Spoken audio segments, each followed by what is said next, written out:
Everyone tweeting, hashtag CEI dinner, hashtag I'm partying with Fred Smith, hashtag Anderson Cooper got our name right, hashtag Kim's truck versus Kent's bike.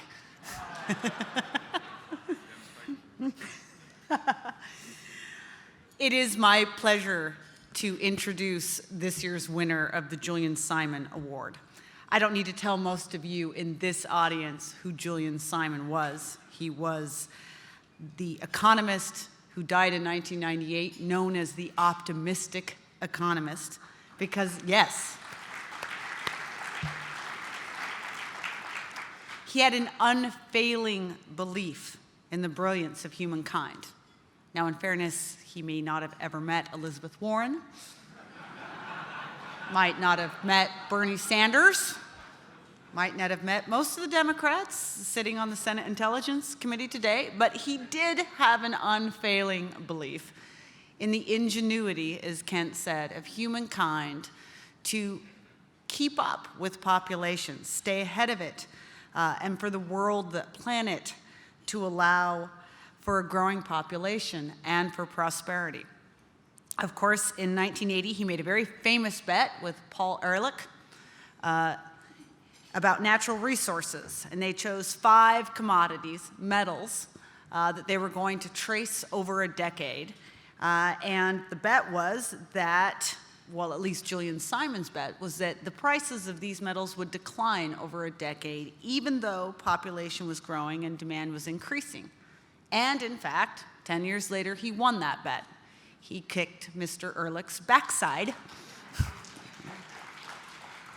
proving that, in fact, humankind does have the ingenuity to supply what we need so long as we have the free markets and the innovation, the freedom of innovation to do such things.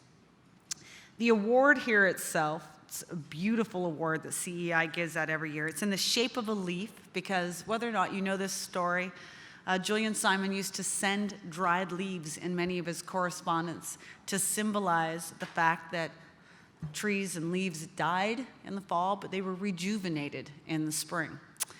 And each of these little leaf arms, the veins of the leaf, correspond to the different metals that they bet on, which were chromium, copper, nickel, tin, and tungsten. We've had some amazing past winners of this award: Matt Ridley, Vernon Smith, John Stossel, Bjorn Lomborg. Tonight's winner, Pierre Desrochers. He's an associate professor, yep.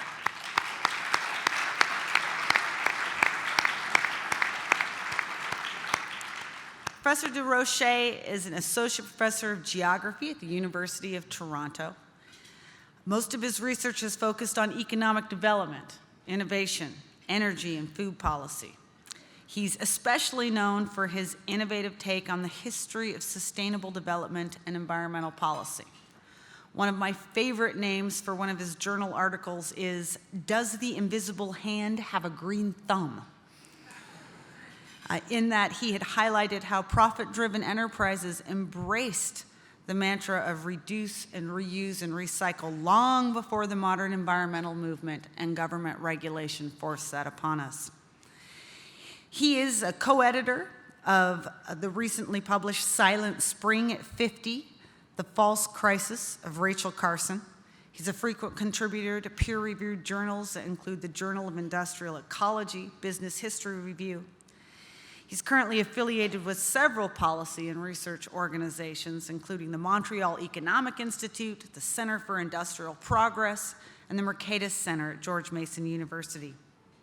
He's previously served as a research fellow, among other organizations, the Institute for Policy Studies at Johns Hopkins, the Center for the History of Political Economy at Duke University, and as the Julian Simon Fellow at PERC out in Bozeman, Montana. It is my great honor to award the Julian Simon Award to Pierre Desrochers.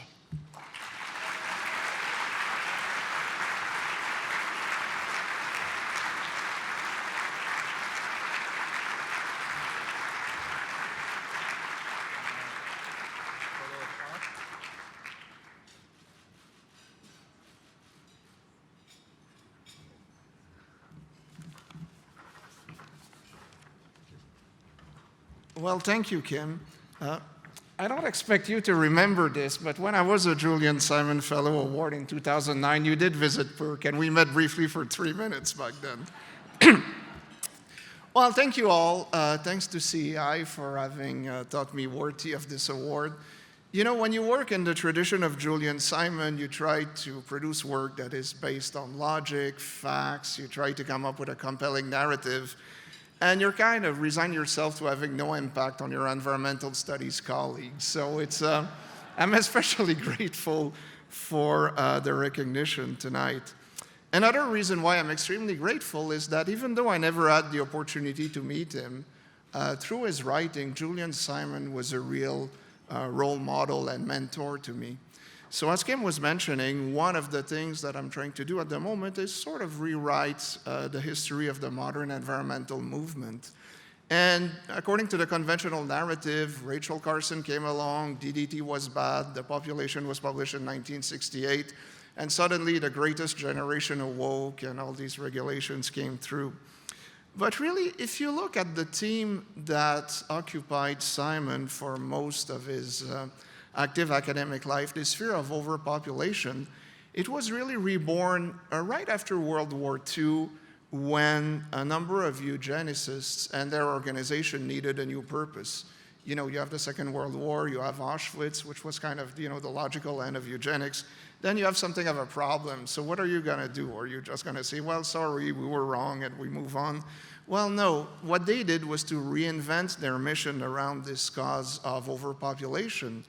And what a lot of people don't realize today is that as early as the 1950s, the consensus of the time was that there were too many people, new medications, new pesticides were too effective, the world population was getting out of control, and there was really no charity or no kindness in saving people from dying from malaria if they were to die a more horrible death of starvation or running out of everything a few decades later.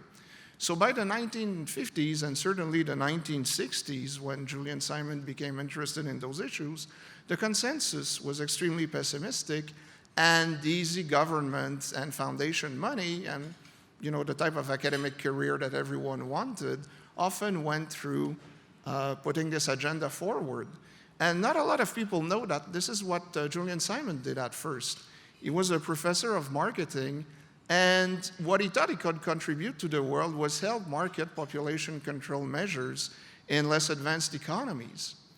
But unlike most people who buy into a consensus, Simon kept an open mind and was paying attention to the evidence and increasingly came to question his belief, his sets of beliefs. And so his road to Damascus moment, as some of you may know, occurred in the spring of 1969, not too far from here. So Simon was on his way to a USAID office to get a grant and launch his career and, you know, go down this path.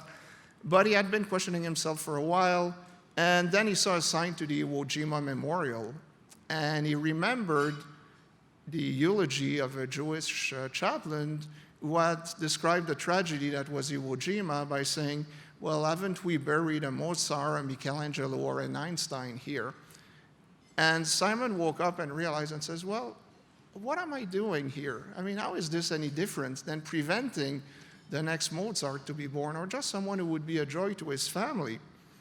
And from then on, his academic career took a path in which he pursued the truth as he saw it, and obviously never received a large government grant afterwards, and ended up teaching large service courses in a public university, and reflected on things. So the first time I read the quotation, you know, academic politics are so vicious because the issues are so small, was in one of Julian Simon's writings. So all I will say is that he prepared me well for my career.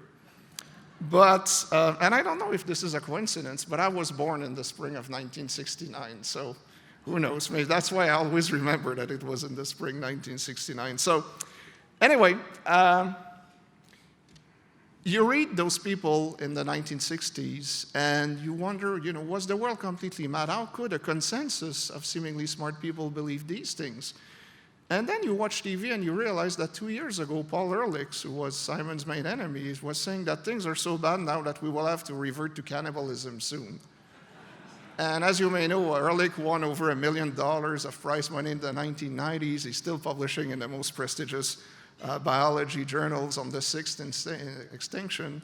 Of course, it should have occurred in the early 1990s if you look at his early writings, but still. But anyway, thanks for the award. Thanks for the good fight. I want to keep on fighting in the Julian Simon tradition, and we have truth on our side, and one day we will prevail. Thank you.